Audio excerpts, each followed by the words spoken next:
ഏവർക്കും സ്നേഹ നമസ്കാരം. Travel with സുനുവിൻ്റെ സത്യം തേടിയുള്ള മറ്റൊരു യാത്രയിലേക്ക് ഏവരെയും സ്നേഹപൂർവ്വം സ്വാഗതം ചെയ്യുകയാണ്. കഴിഞ്ഞ ദിവസം ഞാൻ സംസാരിച്ചു ആലുവയിലുള്ള സുഗന്ധി എന്ന് പറഞ്ഞ ഒരു പാവപ്പെട്ട പെൺകുട്ടി, ഒരു പാവം പെൺകുട്ടി സഫറുള്ള എന്ന് പറഞ്ഞ ഒരു പശ്ചിമ ബംഗാൾ സ്വദേശിയോടൊപ്പം ഒളിച്ചോടി പോവുകയും അതുമായിട്ട് അനുബന്ധിച്ച ചില സംഗതികൾ ഞാൻ പറയുകയുണ്ടായി. അതോടൊപ്പം തന്നെ ആ സമയത്ത് കാണാനിടവന്ന ഒരു വീഡിയോ, അതായത് ഒരു 19-കാരിയായ ഒരു പെൺകുട്ടീനെ വളരെ ക്രൂരമായി ശാരീരികമായി പീഡിപ്പിക്കുക എന്ന് പറഞ്ഞാൽ അവളെ അടിക്കുകയും തൊഴിക്കുകയും കമ്പി വടികൊണ്ട് കുത്തുകയും അതിലൊക്കെ ഉപരിയായിട്ട് ഒരു തേപ്പ് വെട്ടി പഴുപ്പിച്ചിട്ട് അവളുടെ ശരീരത്തേക്ക് വെക്കുന്ന അത്ര ബീഭത്സമായിട്ടുള്ള ഒരു രംഗം എനിക്ക് കാണുവാനായിട്ട് ഇടവരികയുണ്ടായി എന്ന് ഞാൻ പറഞ്ഞു. ആ സമയത്ത് യൂട്യൂബിൽ ധാരാളം വൈറലായിരുന്ന സംഗതിയാണ് എന്ന് ഞാൻ പറഞ്ഞു.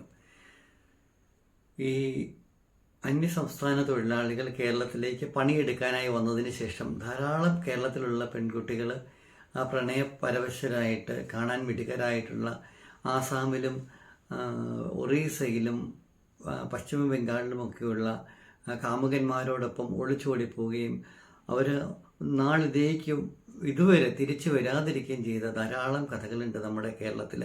ആ കഥകളൊക്കെ മനഃപൂർവ്വം മറച്ചു വയ്ക്കപ്പെടുകയോ അല്ലെങ്കിൽ അവർ പോയവർ പോട്ടെ, അവൾക്ക് അത് തന്നെ വേണം, അവൾ ഒരു ബംഗാളിയുടെ കൂടെ അല്ലെങ്കിൽ ഹിന്ദിക്കാരൻ്റെ കൂടെ ഒളിച്ചോടി പോയതല്ലേ, അവൾ എവിടെയെങ്കിലും പോയി തൊലയട്ടെ, അല്ലെങ്കിൽ അവൾക്ക് എന്തൊക്കെ സഹിക്കേണ്ടി വന്നാലും അത് അവളുടെ തലേവിധിയാണ്, ഇവിടുന്ന് പ്രിയപ്പെട്ട വീട്ടുകാരെയും അച്ഛനെയും അമ്മയും പഠനവുമൊക്കെ ഉപേക്ഷിച്ചിട്ട് എല്ലാ ബംഗാളികളുടെ കൂടെ ഹിന്ദിക്കാരൻ്റെ കൂടെയൊക്കെ ഓടിപ്പോയവർക്കൊക്കെ അതുതന്നെയാണ് ഗതി എന്നൊരു മനോഭാവമുള്ളത് കൊണ്ട് അത്തരത്തിൽ ഇവിടെ നിന്ന് പോയ പെൺകുട്ടികൾ ആരും തിരിച്ചു വരികയോ അവരെക്കുറിച്ച് അവരുടെ വീട്ടുകാരടക്കമുള്ള ആരും തന്നെ അന്വേഷിക്കുകയോ ചെയ്യുകയോ ഉണ്ടായിട്ടുണ്ടായിരുന്നില്ല.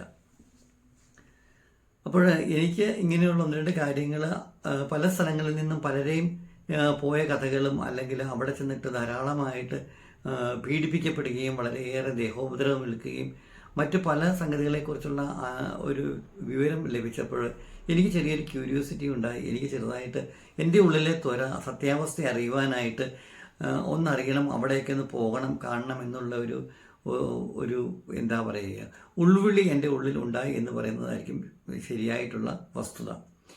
കൂടുതലൊന്നും ഞാൻ ആലോചിച്ചൊന്നുമില്ല. ഞാൻ എവിടെയെങ്കിലും പോകണമെന്ന്, യാത്ര തിരിക്കണം, അവിടെ പോകണം, കാണണം എന്ന് വിചാരിച്ചു കഴിഞ്ഞാൽ അധികം ആലോചിക്കാതെ നേരെ ഇങ്ങ് പോവുകയാണ് എൻ്റെ പതിവ്. അതാണ് എൻ്റെ ശീലം. ഞാൻ തത്കാലിന് വിവേക് എക്സ്പ്രസ്സിന് ഞാൻ ടിക്കറ്റ് ബുക്ക് ചെയ്തു. എൻ്റെ ഒരു സ്നേഹിതനുണ്ട്, ഞാൻ അദ്ദേഹത്തോട് പറഞ്ഞു ഞാൻ വരികയാണ്, ബംഗാളിലേക്ക് വരികയാണ്.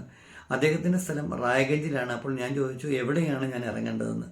അപ്പോൾ പുള്ളി എന്നോട് പറഞ്ഞു റായ്ഗഞ്ചിലാണ് എൻ്റെ വീട്, അപ്പോൾ ഒരു ജിൽപാഗുഡി എന്ന് പറഞ്ഞ സ്ഥലത്ത് ഇറങ്ങിയാൽ മതി, അവിടെ വരുന്നതിന് മുൻപ് എന്നെ വിളിച്ചാൽ മതി, ഞാൻ ആ സ്റ്റേഷനിൽ വന്നിട്ട് താങ്കളെ പിക്ക് ചെയ്തോളാം എന്നോട് പറഞ്ഞു. അദ്ദേഹം ബംഗാളിയാണ്. ഞാനിവിടുന്ന് വിവേക് എക്സ്പ്രസ്സിൽ ഞാൻ കോട്ടയത്ത് നിന്ന് എനിക്ക് തത്കാൽ ലഭിച്ചു. ഞാൻ ന്യൂ ജൽപാഗുരിയിലേക്കാണ് ട്രെയിൻ ബുക്ക് ചെയ്തത്. എനിക്ക് അവിടേക്ക് പ്രീമിയം തത്കാൽ, നല്ല കോസ്റ്റ്ലിയാണ് പ്രീമിയം തത്കാൽ, ഏകദേശം 2000-ന് മുകളിൽ എങ്ങാണ്ട് നമ്മുടെ സ്ലീപ്പർ ക്ലാസ്സിന് ചാർജ് വരുന്നുണ്ട്, 2800 സംതിങ്. ആ സമയത്ത് നല്ല തിരക്കായിരുന്നു.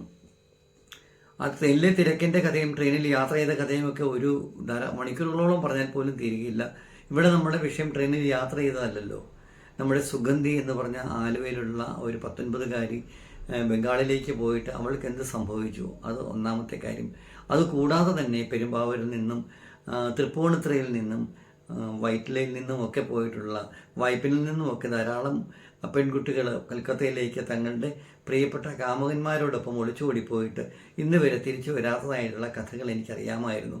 അപ്പോൾ ഇവരൊക്കെ പോയത് കൽക്കത്തയിലേക്കാണ്. കൽക്കത്തയിലെ സോനാഗഞ്ചി എന്ന് പറഞ്ഞ ആ സ്ഥലത്ത് ചെന്ന് കഴിഞ്ഞാൽ പിന്നീട് ഒരിക്കലും അവിടെ ആ സ്ഥലത്തെക്കുറിച്ച് പറയുകയാണെങ്കിൽ നമ്മുടെ ഏഷ്യയിലെ ഏറ്റവും വലിയ ചുവന്ന തെരുവാണ് സോനാഗഞ്ച് എന്ന് പറഞ്ഞ ആ സ്ഥലം. സോനാഗാച്ചി എന്നാണ് ശരിയായിട്ട് അതിൻ്റെ പ്രൊണൗൺസിയേഷൻ. സോനാഗാച്ചിയിലേക്ക് പോയ പെൺകുട്ടികൾ ആരും ഇന്ന് വരെ ജീവനോടെ തിരികെ വന്നിട്ടില്ല എന്നുള്ളതൊരു പ്രത്യേകതരമായുള്ള മറ്റൊരു വസ്തുത കൂടിയാണ്. ഞാൻ പറയുകയുണ്ടായി, ഏഷ്യയിലെ ഏറ്റവും വലിയ ചുവന്ന തെരുവാണ് സോനാഗാച്ചി. നമ്മളൊക്കെ ബോംബെയിലെ ചുവന്ന തെരുവുകളെക്കുറിച്ച്, റെഡ് സ്ട്രീറ്റിനെ കുറിച്ചിട്ടാണ് കൂടുതലും ആളുകൾ കേട്ടിട്ടുള്ളത്. പക്ഷേ സോനാഗാച്ചിയെ സംബന്ധിച്ചിടത്തോളം അതിൻ്റെ മുൻപിൽ നമ്മുടെ മുംബൈയിലെ ചുവന്ന തെരുവ്, റെഡ് സ്ട്രീറ്റ് ഒന്നുമല്ല എന്നുള്ളതാണ് വാസ്തവം. അപ്പോൾ ആ ഒരു ഉൾവിളി എന്ന വണ്ണം ഞാൻ ഇവിടെ നിന്ന് കൽക്കത്തയിലെത്തി. അവിടെ എൻ്റെ സ്നേഹിതനുണ്ടായിരുന്നു. അദ്ദേഹത്തോട് ഞാൻ പറഞ്ഞു, എനിക്ക് സോനാഗാച്ചി എന്ന് പറഞ്ഞ സ്ഥലത്ത് പോവുകയും അവിടെ ഒന്ന് രണ്ട് കാര്യങ്ങൾ അന്വേഷിക്കുകയും ചെയ്യണമെന്ന് പറഞ്ഞപ്പോൾ പുള്ളിക്കാരൻ അത്ഭുതപരന്തരനായി എന്നോട് ചോദിച്ചു, സോനാഗാച്ചിയോ, അവിടെ എന്തിനാണ് പോകുന്നത്? പുള്ളിക്കാരൻ എന്നെ ഒരു പ്രത്യേക രീതിയിൽ എന്നോട് ചോദിച്ചു. പുള്ളിക്ക് എൻ്റെ നേച്ചർ അറിയാവുന്നതുകൊണ്ട് എന്നെ അങ്ങനെ സംശയിച്ചില്ല. എങ്കിൽ തന്നെ ഞാൻ പറഞ്ഞു, നമ്മുടെ നാട്ടിൽ നിന്ന് കുറേ പെൺകുട്ടികൾ കൽക്കട്ടയിലേക്ക് വന്നിട്ടുണ്ട്. അവിടെ വന്ന ആളുകൾ ഇവിടെ വന്നതിന് ശേഷം അവരെയൊക്കെ മിക്കവരും അവരെ കുരുക്കി കൊണ്ടുവന്നിട്ട് സോനാഗാച്ചി എന്ന് പറഞ്ഞ സ്ഥലത്തേക്ക് കൊണ്ടുപോയി തള്ളിയിടുകയാണ് എന്നാണ് ഞാൻ കേട്ടത്. അപ്പോൾ എനിക്ക് ഈ സോനാഗാച്ചി എന്ന് പറഞ്ഞ സ്ഥലം എവിടെയാണ്, എന്താണ്, എങ്ങനെയാണ് എന്നൊന്ന് അറിയണം. അപ്പോൾ ഞാൻ അവിടേക്കൊന്ന് പോവുകയാണ്, എങ്ങനെയാണ് പോകേണ്ടത് എന്ന് ചോദിച്ചു. അപ്പോൾ ഇതുമായിട്ട് ബന്ധപ്പെട്ട് എനിക്ക് നമ്മുടെ ശാന്തിനികേതനിൽ നമ്മുടെ വിശ്വഭാരതി യൂണിവേഴ്സിറ്റിയിൽ എനിക്ക് പോകേണ്ട കാര്യമുണ്ടായിരുന്നു. അപ്പോൾ ഞാൻ പറഞ്ഞു, ഞാൻ അവിടേക്ക് പോയിട്ട് തിരിച്ചു വരുന്ന വഴി ഞാൻ അവിടെ കയറിയിട്ട് വന്നോളാം എന്ന് പറഞ്ഞു. ഇദ്ദേഹം എന്നോട് ചോദിച്ചു, ഞാൻ കൂടെ വരണോ എന്നോട് ചോദിച്ചിരുന്നു. ഞാൻ പറഞ്ഞു, വേണ്ട, ഞാൻ സ്വയമായിട്ട് എവിടെ പോയാലും എനിക്ക് തനിച്ചു പോയി അന്വേഷിച്ച് തനിച്ചു പോയി കണ്ടെത്തുക അതിൻ്റെ നേച്ചറാണ്. ഞാൻ അങ്ങനെയാണ്, ഞാൻ ആരുമായി കൂട്ടുകൂടിയൊന്നും പോകാറില്ല. തനിയെ പോവുക, വരുന്നത് തനിയെ അനുഭവിക്കുക എന്നുള്ളതാണ് എൻ്റെ പ്രകൃതം. അങ്ങനെ ഞാൻ കൽക്കത്തയിൽ നിന്ന് ഞാൻ നമ്മുടെ വിശ്വഭാരതി യൂണിവേഴ്സിറ്റിയിൽ പോയി. യൂണിവേഴ്സിറ്റിയിൽ നിന്ന് നേരെ ഞാൻ ഹൗറയിലെത്തി. ഹൗറയിൽ നിന്ന് ഞാൻ അന്ന് അവിടെയാണ് ഞാൻ തങ്ങിയത്. നെക്സ്റ്റ് ഡേ ഞാൻ ഹൗറയിൽ നിന്ന് ഞാൻ സോനാഗാച്ചിയിലേക്ക് പോകാനുള്ള വഴിയൊക്കെ ചോദിച്ച് മനസ്സിലാക്കി. ഹൗറയിൽ നിന്ന് ശോഭാ ബസാർ എന്ന് പറഞ്ഞ സ്ഥലത്തേക്ക് ട്രെയിനുണ്ട്. ശോഭാ ബസാറിൽ ചെന്ന് ഇറങ്ങിയിട്ട് അവിടെ നിന്നൊരു അല്പം നടന്നാൽ 1 കിലോമീറ്റർ നടന്നു കഴിഞ്ഞാൽ സോനാഗാച്ചിയിൽ എത്താമെന്ന് എനിക്ക് മനസ്സിലായി. അങ്ങനെ ഞാൻ എൻ്റെ യാത്രയുടെ ലക്ഷ്യം എന്ന് പറഞ്ഞാൽ ഒരു കണക്കിന് നമ്മുടെ സുഗന്ധിയെ തേടിയുള്ള യാത്രയാണ് എന്ന് വേണമെങ്കിൽ എനിക്ക് പറയാം. എനിക്കറിയാവുന്നത് പേരും മറ്റു കുറച്ച് അല്പം ഡീറ്റെയിൽസ് എനിക്കറിയാവുന്നത് ഇത് മാത്രമേ ഉള്ളൂ. പിന്നെ ആ വീഡിയോയിൽ കണ്ട ആ ഭയാനകമായ ദൃശ്യങ്ങൾ എൻ്റെ മനസ്സിൽ ഇങ്ങനെ നിൽക്കുകയാണ്. അതൊരിക്കലും എനിക്ക് ഇപ്പോഴും അത് പറയുമ്പോൾ എൻ്റെ മനസ്സിൽ ആ ദൃശ്യങ്ങൾ ഇങ്ങനെ നിറഞ്ഞു നിൽക്കുകയാണ്. ഞാനങ്ങനെ ഹൗറയിൽ നിന്ന് ഞാൻ ശോഭാ ബസാറിലുള്ള ട്രെയിനിൽ കയറി. ട്രെയിനിൽ അത്യാവശ്യം നല്ല തിരക്കുണ്ടായിരുന്നു. ശോഭാ ബസാറിലെത്തുന്നതിന് ഹൗറയിൽ നിന്ന് ശോഭാ ബസാറിലേക്ക് എത്താനായിട്ട് ഏകദേശം 20-25 മിനിറ്റ് അത്രയും സമയമുള്ളൂ. ഏകദേശം ഒരു 15 കിലോമീറ്റർ അത്രയൊന്നും ഇല്ല, 10 കിലോമീറ്ററിന് താഴെ ഉള്ളൂ.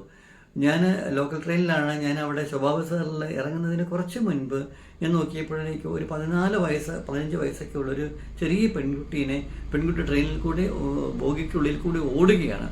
ആ കുട്ടിയുടെ പിന്നാലെ 2 പേര് ഓടുന്നുണ്ട്. ഒരു മധ്യവയസ്കനും മറ്റൊരു ചെറുപ്പക്കാരനും. മധ്യവയസ്കന് ഏകദേശം ഒരു 40 വയസ്സിന് മുകളിൽ പ്രായമുണ്ട്. ചെറുപ്പക്കാരന് 10-25 വയസ്സുണ്ട്. ആരോഗ്യ ദൃഢഗാത്രരാണ് 2 പേരും. ഒരു വല്ലാത്ത രീതിയിലുള്ള വേഷമാണ്. നമ്മുടെ ലുങ്കി ഒരു വേറെ രീതിയിലേക്ക് കൊടുക്കുന്ന പോലെയൊക്കെ കൊടുത്തൊരു ബനീനാണ് അവരിട്ടിരിക്കുന്നത്. ഒരു അല്പം തടിമാടന്മാരാണ് ഏകദേശം 2 പേരും.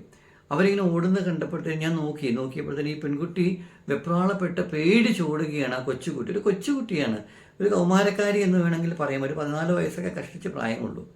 അപ്പോൾ ഈ ഓടുന്ന പെൺകുട്ടീനെ അവർ ചെന്നിട്ട് ഈ മധ്യവയസ്സിൽ നിന്ന് പിടിച്ചിട്ട് അവളെ ഇങ്ങനെ കുത്തി പിടിച്ചിട്ട് അവളുടെ തലയിലേക്ക്, മുഖത്തേക്കല്ല തലയിലേക്ക് ശക്തമായി 2 വശത്തേക്കും അടിക്കുകയാണ്.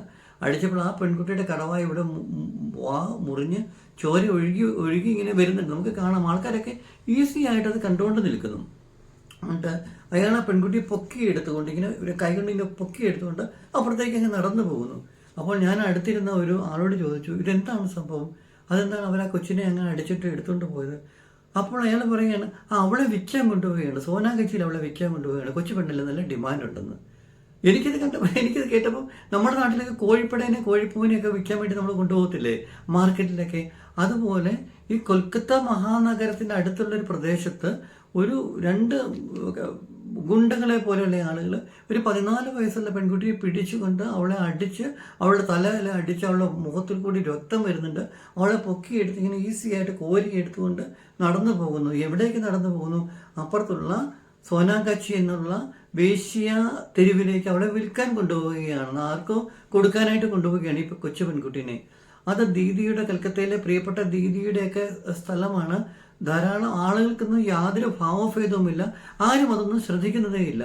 അപ്പം ഞാൻ അയാളോട് ചോദിച്ചു, ഇത് ഇങ്ങനെ ഇവരെ പോലീസ്, ഇതൊക്കെ ഇവിടെ പതിവാ സാബ്ജി, അങ്ങനെയാണ് ഐസ ഓത്തേരെ എത്തിയത്, അങ്ങനെയാണ് അയാൾ പറഞ്ഞത് എന്നോട്. എനിക്ക് അപ്പോൾ തന്നെ എനിക്ക് സോനാഗാച്ചി എന്നുള്ള സ്ഥലത്തെക്കുറിച്ചുള്ള നല്ല ധാരണ എൻ്റെ മനസ്സിലേക്ക് അങ്ങ് രൂഢമൂലമായി തീർന്നു.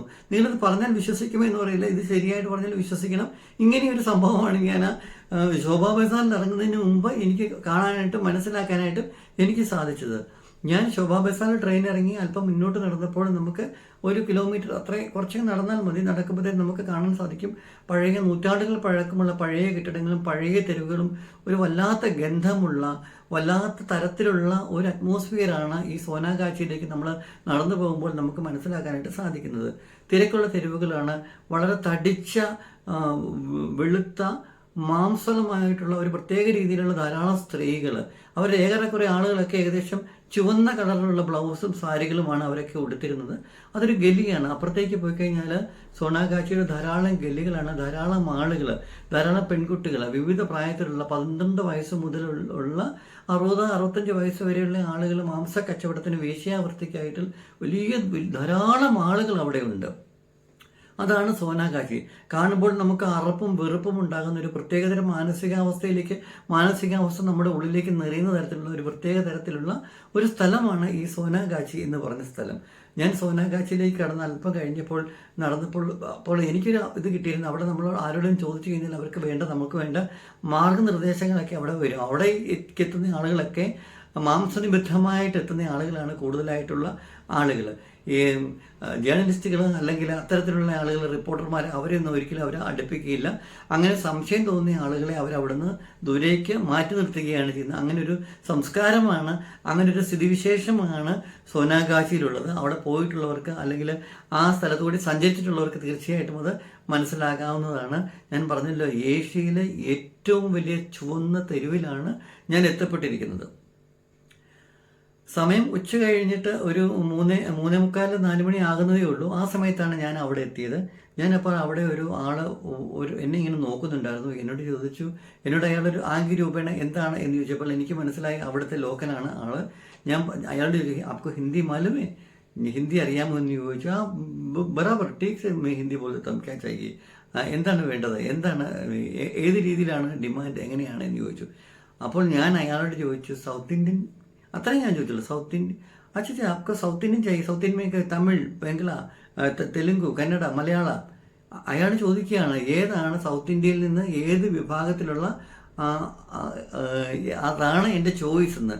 ഞാൻ പറഞ്ഞു കേരളക്ക ബഹുത് മിലേഗ, കേരളവാലി ലോഗ് ബഹുത് മിലേഗ. ധാരാളം കേരളത്തിലുള്ളവർ ഇഷ്ടം പോലെ ഉണ്ട്. മേരെ സാത്ത് ആജോ മേരെ. അയാളെൻ്റെ കയ്യിൽ കയറി പിടിച്ചിട്ട് അയാൾ അല്പം മുൻപോട്ട് പോയിട്ട് ഒരു വലിയൊരു കെട്ടിടമാണ്, 2 നില കെട്ടിടമാണ്. 2 നിലയല്ല, അതൊരു 3 നില കെട്ടിടം പോലത്തെ കെട്ടിടമാണ്. അതിൻ്റെ ഇടയിലുള്ള ചെറിയൊരു ഗല്ലി, ഒരു വൃത്തികെട്ട ഗല്ലി എന്ന് പറയുന്നതാണ് ശരി. അപ്പോൾ അവിടെ നിന്ന് ഇവിടെ നിന്നൊക്കെ ധാരാളം ആളുകൾ എന്നെ നോക്കുന്നുണ്ട്. അപ്പോൾ എന്നോട് അയാൾ ചോദിച്ചു, കിതർക്കായ തും കിതർക്കായ, എന്നോട് ചോദിച്ചു ഞാൻ എവിടുത്തെയാണെന്ന് ചോദിച്ചു. ഞാൻ കേരളത്തിലുള്ളയാളാണെന്ന് ഞാൻ പറഞ്ഞില്ല, ഞാൻ പറഞ്ഞു തമിഴ്നാടു എന്നാണ് ഞാൻ പറഞ്ഞത്. അപ്പോൾ അയാൾ ചോദിച്ചത് കേരളത്തിലുള്ളതല്ലേ വേണ്ട, മലയാളമല്ലേ വേണ്ട, കേരളവാല ചായി, കേരളത്തിലുള്ളതല്ലേ എന്ന്, അങ്ങനെയുള്ള രീതിയിലേക്കാണ് ആ സംസാരക്കാൻ അങ്ങനെ മീൻസ് ഞാൻ കട്ട് ഓഫ് ചെയ്തിട്ടാണ് പറയുന്നത്. എന്നെ വളരെ വേഗം ഒരു ചെറിയൊരു ഗലിയിലേക്ക് കയറി. ആ ചെറിയ ഗലിയിൽ നിന്ന് അപ്പുറത്തേക്ക് മറ്റൊരു ഇടവഴിയിലേക്ക് ഞാൻ കയറിയപ്പോഴേക്കും കയറി അങ്ങോട്ട് ചെല്ലുന്നതിന് അല്പം സൈഡിൽ നിന്ന് എനിക്ക് 4-5 സ്ത്രീകൾ അവിടെ നിൽപ്പുണ്ടായിരുന്നു. വിവിധ തരത്തിലുള്ള സ്ത്രീകൾ. അവരോരോ അംഗവിഷയങ്ങൾ കാണിക്കുകയും എന്തൊക്കെയോ പറയുകയൊക്കെ ചെയ്യുന്നുണ്ടായിരുന്നു. അപ്പോൾ അതിൻ്റെ അപ്പുറത്ത് നിന്നിട്ട് എൻ്റെ ഒരു വിളിയുണ്ട്, ചേട്ടൻ എന്നെ ഇവിടെ വന്നത്, ചേട്ടൻ മലയാളിയില്ലേ, ചേട്ടൻ എന്തിനാണ് ഇവിടെ വന്നതെന്ന് ആരോ എന്നോട് അവിടെ നിന്ന് ഒരാൾ വിളിച്ചു ചോദിച്ചു. എൻ്റെ മുഖഭാഗവും എന്നെ കണ്ടു കഴിഞ്ഞാൽ തീർച്ചയായിട്ടും നമ്മൾ മലയാളീസിനെ കണ്ടു കഴിഞ്ഞാൽ എല്ലാവർക്കും പെട്ടെന്ന് മനസ്സിലാകുമല്ലോ. ഞാൻ അങ്ങോട്ട് തിരിഞ്ഞൊന്ന് നോക്കിയ ആ സമയത്ത് എന്നെ ആരോ ഒന്ന് പിടിച്ചൊന്ന് കറക്കിയതുപോലെ എനിക്ക് പെട്ടെന്നൊന്നും ഓർമ്മ വന്നില്ല. പിടിച്ച് കറക്കിയതുപോലെ തോന്നിയിട്ട് എൻ്റെ കയ്യിൽ നിന്ന് പിടിച്ചിരുന്നയാളെ ഞാൻ നോക്കിയപ്പോൾ അയാൾ അവിടെ കാണുന്നില്ല. പെട്ടെന്ന് അയാൾ അപ്രത്യക്ഷനായതുപോലെ ഞാൻ നോക്കി. എനിക്ക് പെട്ടെന്ന് എന്തോ ഇത് വന്ന് ഞാൻ ആ ഗലിയിൽ നിന്ന് ഇറങ്ങി പുറത്തേക്ക് ഓടി ഇറങ്ങി ഞാൻ നോക്കി, പുറത്ത് വന്ന് രക്ഷപ്പെട്ടു. ശരിയായിട്ട് പറഞ്ഞാൽ ഞാനൊരു ട്രാപ്പിൽ പെട്ടതുപോലെ എനിക്ക് തോന്നി. പക്ഷേ ഞാൻ വേഗം അവിടെ നിന്ന് വെളിയിലേക്ക് ഇറങ്ങി നോക്കിയപ്പോൾ എൻ്റെ കയ്യിലുള്ള purse, Aadhaar card, ID card, mobile phone, സകല സംഗതികളും എൻ്റെ നിന്ന് പോയിരുന്നു. അവർ ഒറ്റ സെക്കൻഡിനുള്ളിൽ എൻ്റെ കയ്യിലുള്ള സകല സംഗതികളും, ഞാൻ ജീൻസാണ് ധരിച്ചിരുന്നത്, എല്ലാം ഒറ്റ സംഗതി എവിടേക്ക് വാനിഷായി പോയെന്നറിയില്ല. എൻ്റെ കയ്യിൽ ഒന്നും ഉണ്ടായിരുന്നില്ല.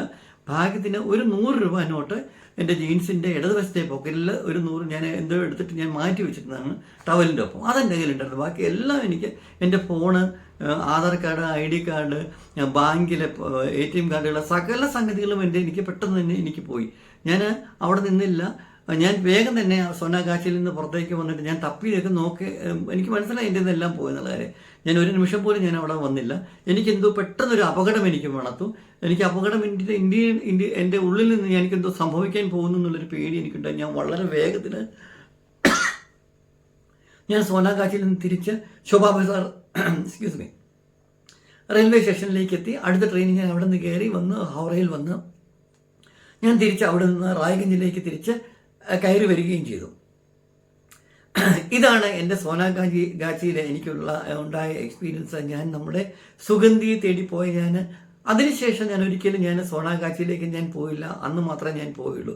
തീർച്ചയായിട്ടും എനിക്കറിയില്ല അവിടെ എന്താണ് സംഭവിക്കുന്നത്, എങ്ങനെയാണ്, മറ്റുള്ള കാര്യങ്ങളൊന്നും എനിക്കറിയില്ല. പക്ഷേ അത് എനിക്കൊന്ന് മനസ്സിലായി. ഒരു കാര്യം എനിക്ക് മനസ്സിലായി, അവിടെ ചെന്നതുകൊണ്ടും അവിടുത്തെ സംസാരിച്ച ആളുകളുടെ ആ രീതി വെച്ചിട്ടും അവിടെ നിന്ന് എന്നോ ചേട്ടൻ എന്താണ് ഇവിടെ, ചേട്ടൻ ഒരു മലയാളിയല്ലേ എന്ന് എന്നോടൊരു പെൺകുട്ടി അവിടെ നിന്ന് ആരോ ഒരാൾ എന്നോട് ഒന്ന് വിളിച്ച് ചോദിച്ചതേ ഉള്ളൂ. അതാണ് എൻ്റെ സോനാഗാച്ചിയിലെ അനുഭവം. അതിൽ നിന്ന് എനിക്ക് വ്യക്തവും സ്പഷ്ടവുമായിട്ട് എനിക്ക് മനസ്സിലായത്, നമ്മുടെ നാട്ടിലെ പല പല സ്ഥലങ്ങളിൽ നിന്ന് ഈ അന്യദേശക്കാരുടെ കൂടെ ഓടിപ്പോയിട്ടുള്ള പല പെൺകുട്ടികളും ആ സോനാഗാച്ചി എന്ന് പറഞ്ഞ ആ ചുവന്ന തെരുവിൽ പെട്ടുപോയിരിക്കുകയാണ്. അവിടെ നിന്ന് ഒരിക്കലും ജീവിതത്തിൽ രക്ഷപ്പെട്ട് വരാൻ പറ്റാത്തതുപോലെയുള്ള ഒരു വലിയൊരു അഗാധമായ ഗർത്തത്തിലേക്കാണ് ആ കുട്ടികൾ അല്ലെങ്കിൽ അവർ ചെന്ന് വീഴുന്നത്. അവിടെ ചെന്ന് കഴിഞ്ഞാൽ ഒരിക്കലും അവർക്ക് രക്ഷപ്പെട്ട് വരാൻ ജീവനോടെ അവർക്ക് ഒരിക്കലും രക്ഷപ്പെട്ട് വരാൻ സാധിക്കത്തില്ല. നമ്മൾ ഇവിടെ നിന്ന് അന്ന് ഞാൻ കണ്ട വീഡിയോയിൽ ഇതുപോലെ തീക്ഷ്ണമായിട്ട് അല്ലെങ്കിൽ തിക്തമായി വളരെയേറെ മൃഗീയമായ ഒരു പെൺകുട്ടീനെ മർദ്ദിക്കുകയും അത്തരത്തിലുള്ള സംഗതികളെ കണ്ടു. തീർച്ചയായിട്ടും ഇപ്പോൾ ആ കുട്ടി സോനാഗാച്ചിയിലോ അതുപോലെയുള്ള ഏതെങ്കിലും അവിടെയുള്ള ഏതെങ്കിലും കേന്ദ്രത്തിൽ ചെന്നുപെട്ടിട്ട് അവിടെ നിന്ന് മരണപ്പെട്ടു പോയിരിക്കാം, അല്ലെങ്കിൽ ജീവനോടെ ഉണ്ടായിരിക്കാം. ആലുവയിൽ നിന്ന് നമ്മുടെ സഫറുള്ള കൊണ്ടുപോയിട്ടുള്ള സുഗന്ധിയുടെ സ്ഥിതി മറ്റ് ആയിരിക്കത്തില്ല. വൈറ്റ്ലയിൽ നിന്നും തിരുവാണിയൂരിൽ നിന്നും തൃശ്ശൂരിൽ നിന്നുമൊക്കെ ധാരാളം ആളുകൾ, പെൺകുട്ടികൾ പോയ ആളുകൾ പറഞ്ഞു കേട്ടുള്ള കാര്യങ്ങൾ എനിക്കറിയാം. അവരുടെ കാമുകന്മാരോടൊപ്പം ഒഴിച്ചു അവരൊന്നും ഒരിക്കലും തിരിച്ച് നമ്മുടെ നാട്ടിലേക്ക് വന്നിട്ടില്ല. അവരെക്കുറിച്ചുള്ള യാതൊരു വിവരങ്ങളുമില്ല. ഇവരൊക്കെ എവിടെ പോയി മറഞ്ഞു എന്ന് ചോദിച്ചു കഴിഞ്ഞാൽ അവരുടെ കവിതാവിനോടൊപ്പം തന്നെ അവരുടെ കാമുകന്മാരോടൊപ്പം കൽക്കത്തയ്ക്കാണ് പോയിട്ടുണ്ട് എങ്കിൽ അവരെ ഒരിക്കലും പിന്നീട് അവരെക്കുറിച്ചുള്ള യാതൊരുവിധ വിവരങ്ങളും നമുക്ക് ലഭ്യമല്ല എങ്കിൽ അത് ഉറപ്പാണ്. അവർ സോനാഗാച്ചി എന്ന് പറഞ്ഞ ആ വലിയ ചുവന്ന തെരുവിൽ എവിടെയോ അവർ സ്വയം ഹോമിക്കപ്പെട്ടിരിക്കുന്നു. അവരുടെ ജീവിതം അവിടെ അവസാനിച്ചിരിക്കുന്നു. അതങ്ങനെ ഒരു സ്ഥലമാണ്. നമ്മൾ എങ്ങനെയൊക്കെ പറഞ്ഞാലും എത്രമാത്രം വർണ്ണിച്ചാലും ഏതൊക്കെ അലുക്കുകൾ കൊണ്ട് എത്രയൊക്കെ എക്സ്പ്ലനേഷനും ഉപമകളൊക്കെ പറഞ്ഞാലും അതിനൊക്കെ വളരെയേറെ അപ്പുറത്താണ് സോനാഗാച്ചി എന്ന് പറഞ്ഞ ആ മാംസത്തെരുവിൻ്റെ ഉള്ളറകളും അവിടെ നടക്കുന്ന ഓരോ അനുഭവങ്ങളും. അതുകൊണ്ട് അത്തരത്തിലുള്ള അനുഭവങ്ങൾ എനിക്ക് സംഭവിച്ച നമ്മുടെ സുഗന്ധിയെ തേടിപ്പോയ എനിക്ക് സംഭവിച്ച ഒരു വിവരം ഞാൻ പറഞ്ഞു തരികയാണ്. അതുകൊണ്ട് പ്രിയപ്പെട്ട എനിക്ക് എല്ലാ മാതാപിതാക്കളോടും എനിക്കൊരു അപേക്ഷയുള്ളതാണ്. അതുപോലെ തന്നെ പെൺകുട്ടികളോട് ഇവിടെ നമ്മുടെ അച്ഛനെയും അമ്മയും നമ്മുടെ പ്രിയപ്പെട്ടവരെയൊക്കെ നമ്മൾ ഉപേക്ഷിച്ചിട്ട് നമ്മളൊരു അന്യ സംസ്ഥാനക്കാരനോടൊപ്പം സ്നേഹിക്കുന്നതും പ്രേമിക്കുന്നതും ഒരിക്കലും ഒരു തെറ്റല്ല. പക്ഷേങ്കിൽ ഒരു അന്യ സംസ്ഥാനക്കാരനോടൊപ്പം എസ്പെഷ്യലി നമുക്കറിയാത്ത കേൾക്കാത്ത ഒരാളോടൊപ്പം നമ്മൾ അങ്ങനെയൊക്കെ പോകുമ്പോഴേക്കും നമ്മളൊന്നും മനസ്സിലാക്കുക, ഒന്നുകിൽ ചിലപ്പം നമ്മുടെ ജീവിതം നന്നായിട്ട് പോകാമായിരിക്കും, അതല്ല എങ്കിൽ നമ്മളുടെ ജീവിതം തികച്ചും നമുക്ക് ചിന്തിക്കാൻ പോലും സാധിക്കാത്തതിൻ്റെ അപ്പുറത്തുള്ള നരകാഗ്നിയിലേക്കാണ് നമ്മൾ സ്വയം ചെന്ന് ഹോമിക്കപ്പെടുന്നത്. അങ്ങനെയുള്ള ഒരു നരകാഗ്നിയാണ്, അങ്ങനെ നമ്മൾ ഹോമിക്കപ്പെടാൻ പോകുന്ന ഒരു വലിയ തീക്കുണ്ടമാണ് സോനാഗാച്ചി എന്ന് മനസ്സിലാക്കുക. ആ സോനാഗാച്ചിയിലേക്കുള്ള വഴി നമുക്ക് മുൻപിൽ തുറന്നു വെച്ചിട്ട് നമ്മളെ സ്നേഹത്തിൻ്റെ അല്ലെങ്കിൽ പ്രേമത്തിൻ്റെ അല്ലെന്നുണ്ടെങ്കിൽ മറ്റുള്ള സൗഹൃദത്തിൻ്റെയൊക്കെ പല പല വഴികൾ കാണിച്ച് നമ്മളെ അവിടേക്ക് അവർ ക്ഷണിക്കുകയാണ്. ദയവായി അങ്ങനെയുള്ള ട്രാപ്പുകളിലൊന്നും പ്രിയപ്പെട്ട പെൺകുട്ടികളെ നിങ്ങൾ ആരും ചെന്ന് വീഴാതിരിക്കുക. പ്രിയപ്പെട്ട മാതാപിതാക്കളെ, നമ്മുടെ കുട്ടികൾക്ക് അങ്ങനെ എന്തെങ്കിലും എന്തെങ്കിലുമൊക്കെ സംഭവിക്കുകയാണെങ്കിൽ അവരെ പറയുക, അവരെ പിന്തിരിപ്പിക്കുക. എൻ്റെ ഈ വീഡിയോ അതിന് 1% അതിന് ഉതകുമെന്നാണ് എൻ്റെ വിശ്വാസം. തീർച്ചയായിട്ടും ഞാൻ എൻ്റെ സോനാഗാച്ചിലേക്കുള്ള യാത്ര ഞാൻ നിർത്തുകയില്ല. തീർച്ചയായിട്ടും ഞാനവിടെ പോവുകയും മറ്റുള്ള കാര്യങ്ങൾ കണ്ടെത്തുകയും അത് നിങ്ങളുടെ മുമ്പിലേക്ക് ഞാൻ എത്തിക്കുകയും ചെയ്യും. തൽക്കാലം ഞാനിപ്പോൾ നിർത്തുന്നു. നിങ്ങളുടെ എല്ലാവരുടെയും സ്നേഹവും സഹകരണവും പ്രതീക്ഷിച്ചുകൊണ്ട് ട്രാവൽ വിത്ത് സുനു നമുക്ക് മറ്റൊരു അധ്യായത്തിൽ കണ്ടുമുട്ടും വരെ എല്ലാവർക്കും നന്ദി, നമസ്കാരം.